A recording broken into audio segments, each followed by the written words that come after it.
Yes. Good evening. I hope you are fine. So I promised to give out some notes about dog training. Unfortunately, I've been busy for some days, but I'm back. So leo tunaweza handle hii when to start training. So I just leave them the way they are.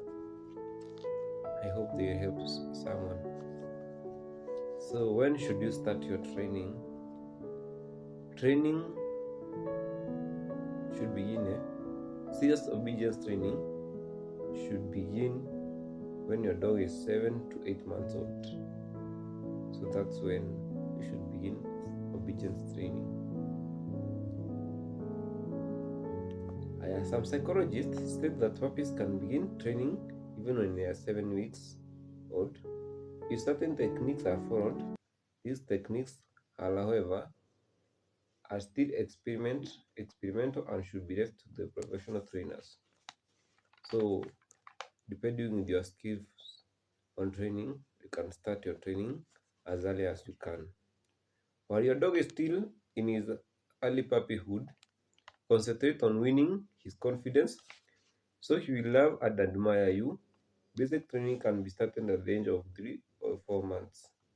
He should be taught to walk nicely on leash, sit and lie down on command, and come when he's called. So, you at early stage, make sure that you walk your dog. That builds a bond between you and your dog, and also makes your dog have confidence. Your part in training, that's the most important part in this thing we call dog training. You must patiently demonstrate to your dog what each of want of command means. Guide him with your hands and training leash, reassuring him with your voice through whatever routine you are teaching him. Repeat the one associated with the act. Demonstrate again and again to give the dog a chance to make the connection in his mind. Once he begins to get the idea, use of the words of command without any physical guidance. Drill him when he makes a mistake. Correct him kindly at first, more severely as his training progresses. Try not to lose your patience and become irritated and never slap him with your hand or leash during the training session.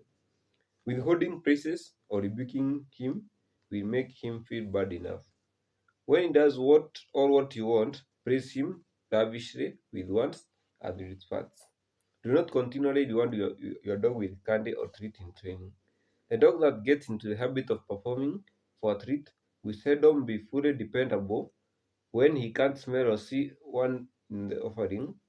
When he carries a command, even though his performance is slow or sloppy, praise him and he perform more readily next time. Okay, so that means whenever you are doing your training, don't always use of treats because the dog will forget that you are under training.